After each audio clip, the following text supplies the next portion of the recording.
Hello. Today I think it's important that we talk about peace building and the legitimacy of actors. And I'd like us to actually focus our discussion on debating on who the local is and how important they are in peace building processes. So I am I chose to talk about this topic because it's a paper I'm currently working on doing an exegesis of the local. I mean, there's as a scholar practitioner, there's an ongoing debate, and the debate keeps growing about which particular group or population forms the local, and who is local and who is not local, and who is local enough to be called local, and all of those on and on and on and on. So I think that it's important that I contribute to that debate, especially since we have to broaden and expand the lenses with which we understand the local to be. But I tried to make this point using my experience as a peace builder who had worked with some peace building organizations back home in Nigeria, and then now transitioning to the US to do a master's and discussing with local population within the South Bend area where I currently study, and then also within the space Myanmar, where I'll be spending the next 6 months doing some work and research around violent extremism and radicalization amongst youth. So one thing I submit as I go on to talk about it, I would unpack this argument as we go, is the fact that when we talk about the local, we need to understand that yes, there could be a more global population that could be called global if you want to categorize people, or you want to put people into categories and talk about how they can influence or impact peace processes.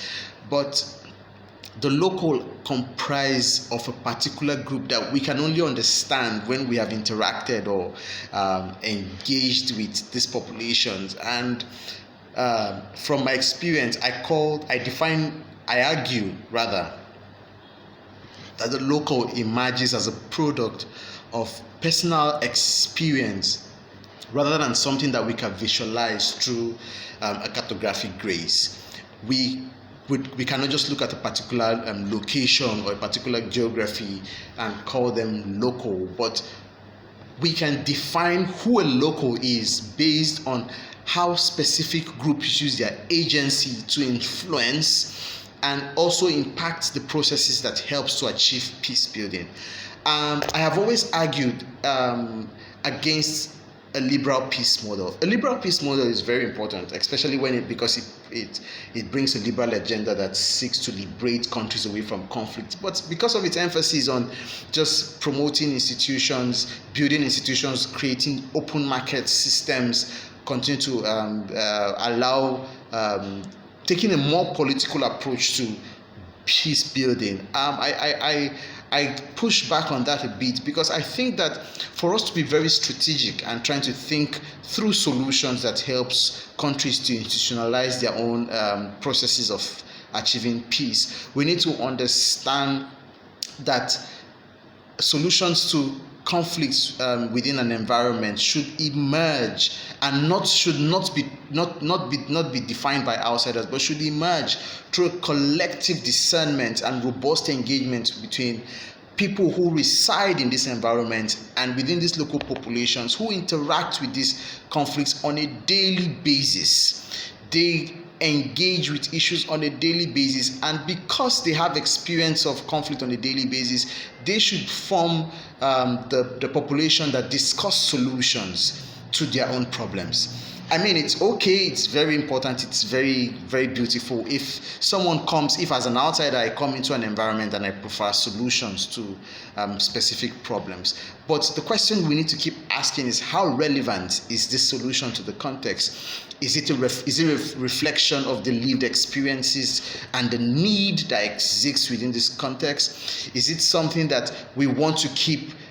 Is it a solution that we think is sustainable, or is it a solution that would exacerbate the tension? And I think the liberal agenda or the liberal peace model has failed to actually deal with this problem of developing solutions to peace, because many times the solutions that they bring are very hegemonic, very monolithic, and they reflect interest of very top world countries. And I mean, apologies to the US or someone who's from France or from Germany. I mean, it reflects the interest of those who are majorly maybe in the UN's G7, the big boys, trying to tell us how to pattern peace or how to think through peace building. But I think that is also very important, like I have stated, that we understand what particular resources, what particular groups exist within local context to begin to think through solutions and begin to think through the methods that we hope to build peace. And that's why I've often argued with practitioners and even scholars that we need to understand the importance of structured and unstructured approaches to building peace, especially when we are seeking to institutionalize change and trying to identify or evaluate the effectiveness of peace building actions. We need to understand that both formal and informal processes would help us get kind of desired results, as long as we are trying to facilitate a collaborative process rather than trying to impose an agenda that is not correspondent or corresponding with the realities that exist within specific communities. So although many people have said that it's important, I mean, the likes of those who are very familiar with peace building literature, the likes of people like Roger McGinty, Caroline Hughes, have said that we should look at the local tone. The local tone to peace building, the local looks is a way of maintaining local ownership, is a way of mobilizing local resources to sustain interventions, and all of that. But I think the question that we are not, one of the things that we're not looking at is, yes, the local looks very attractive. Those who we call the local, maybe indigenous communities, traditional institutions that exist within these indigenous communities, they look very attractive. But we also need to question the kind of politics that goes on within this context. It's very attractive, but it's also very problematic. So in essence, I mean, I would be correct to say that the concept of the local is very fluid. And that's why I think that before we begin to categorize groups as local or not local, it's very important that we understand the kind of capacity, the kind of resources, the kind of impact that this particular group can help us achieve, especially when we push to achieve change and peace building within society. And that's why that in this research that I'm currently doing, this paper I'm currently writing, I talk about the importance of sustainability of peace building actions. Yes, it is very important. It's also very good that donors are willing to fund peace building projects within very specific communities. But it's also very important that we also question how truly projects that are funded by donors, especially when they target specific rural and very indigenous communities, how these interventions actually still remain indigenous. I mean, you could have an organization like Peace Direct say, we are funding a program in Uganda, and there's a local community in Uganda, in northern Uganda, and we're funding their initiatives. Yes, you're trying to give them resources, but it still boils down to the question of who determines or who decides how the peace building intervention is patterned, because you have a lens that with which you want to evaluate or monitor or measure the effectiveness of the action that you propose or that you design. So you begin to tell them what to do and how to do it and how not to do it. And sometimes some of these suggestions that we make, some of these recommendations that we make, does not really reflect the lived realities of these communities.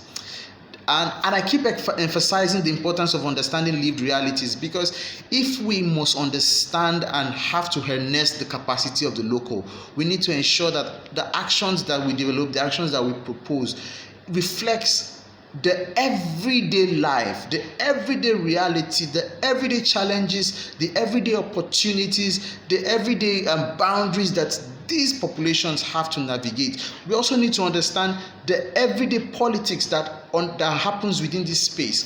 For instance, in my country, in Nigeria, where I come from, and in the context, I would use one of the contexts where I have done a lot of my work in Plateau State.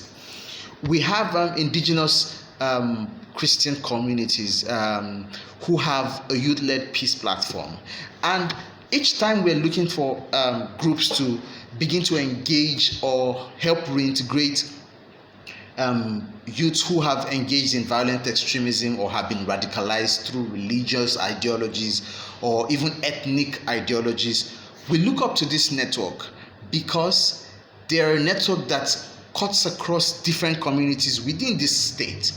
They cut across Christian communities, Muslim communities, and they even go as far as engaging with ethnic majority and minority ethnic tribes. So you can imagine the kind of robust engagement that goes on within this platform and within this network. So if I am designing an advocacy project for youths that's focusing on helping to reintegrate or rehabilitate youth extremists, this particular network provide a very significant resource, provide a very significant capacity to help institutionalize the kind of change that I want to see within this particular group of young people who I'm trying to rehabilitate.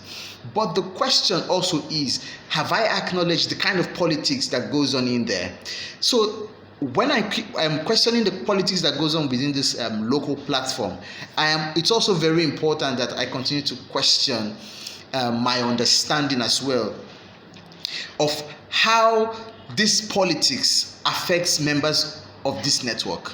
But in essence, problematizing the concept of the local actually helps us to begin to understand the different categories, the different dynamics that exist within this particular group of people we call the local, and also trying to identify what kind of resource or what kind of capacity each person or each member of the group has to contribute to achieving a broader and effective peace-building project. So in this paper, I try to problematize the local, and just as I have mentioned earlier, I problematize it because I think that the only way we are able to problematize the concept of the local is by engaging in deep reflective practice. And the importance of reflection for peace builders is that it helps us continue to evaluate actors. It helps us evaluate processes. It helps us evaluate ourselves, because for peace builders, we are the primary instruments of the interventions that we propose. We are primary instruments of the research that we are conducting in any environment. So if as peace builders, if we are first impacted by some model that we propose, then of course we would have a broader have a multiplier effect or broader reach with the interventions, because it has gotten to us first, and then it's beginning to create and make more sense within the target populations that we're looking at. And also thinking about the fact that when we try to do peace projects with the local, yes, the local sometimes local communities also represent a constituency that might have suffered significant injustices, human rights violation, discrimination, stereotypes. Just think of all of the inhumane things that could happen to any group, especially with my experience here in Myanmar, the Rohingya community. But if you also think about how people who face this kind of injustices and sometimes are emigrating to other locations, you begin to think of how lived experiences of people from different parts, which align, especially when they are triangulated around the kind of issues that they have been through, you realize that they could come to form a new population of actors who claim to be local because they have similar experiences from different parts from different parts that they immigrated from. Take, for instance, here in Myanmar, where I'm currently doing my research and also working, the Rohingya population in Rakhine have continued to face stereotypes, continue to face different forms of violation, to the point that they have become othered as stateless people. And you also have this same population emigrating into Bangladesh. So you have this group of people emigrating into Bangladesh, and Bangladesh people from the communities that they emigrate into, who also have similar experiences with them, decide to build community and begin to stay together. I mean, many of them are said to stay in camps, and I've not been able to verify that because first, it's not safe to go there. But from reports I've heard and read, and people who actually have opportunity to access this group of people have testified to the fact that this particular group of people build community and try to live together in camps. And I mean, you could see how the fact that they have faced injustices together and they have similar experiences has instigated the building of solidarity and building of community, just to keep holding and maintaining the bond that could help them to advocate for a better life, for reforms that helps to renew the humanity, or renew the strength of their agency. So it's very, very important that we understand the complexity around these things, and it is also very, very necessary that we understand that we cannot talk about the local when we have not tried to understand the connection between the global and the local. I mean, we need to understand the intersection that exists between these groups of people. And in this research also, I think that I make an argument rather that we must understand that it is important that regardless of whichever group constitutes the local, based on our experiences, we must try to be sure that these groups have legitimacy within the communities or within the context that they operate. I mean, I talked about the Youth-Led Peace Platform from Nigeria. The reason why I keep emphasizing them as an advocacy, as a strong advocacy network for youth policy or reformation or rehabilitation or reintegration projects, is because everybody knows them. They have been able to form a stronger peace ambassador network across the state of Plateau, and which is helping them really engage policy actors, engage the political class on issues that relate to the youth constituency. And this is also helping them to be able to build the agency, especially in terms of getting strong voice agency to engage and demand specific reforms or specific things to be included to the agenda, or to specific things to be taken out of a peace building agenda within the state. So I think it's very, very important that as we think through as peace builders what it takes to do peace building, we also think of the legitimacy of whichever actors that we are bringing into participating in the actions that we propose. And I want to close with this, that peace building effectiveness in its own becomes effective when we understand the codified relationships that exist between actors, and how these codified relationships can actually influence and impact the interventions that we propose. So it is important that we are able to understand this. Especially, I think we often make this mistake as outside peace builders, when we get into a context and we think that we go in there with a lot of expertise, and because we have this expertise we have all of the solutions. I think sometimes in my opinion, I think it is very unethical, and I think it's quite disrespectful when we think that we have all the solutions and our solutions should be the best solution to the context. No, I think that it shows humility and it shows respect for context when we propose the solutions, our solutions, and help communities think through the solutions that we propose. And if it's not working with what they have, we need to ask what works within this environment. And that's why I love the everyday peace indicator. What are the indicators? What are the things that helps you define or determine that there is peace within your environment? And the ability to begin to highlight and point out some of these key factors that helps them to identify or know what is peace, what peace means, or what it means to promote or achieve peace building with their environment is very, very critical and very essential to institutionalizing change. And I close that it is also very critical and very important that we try as actors, especially as peace builders, to continue to problematize and dissect the different categories of actors that we choose to engage in our peace building approaches.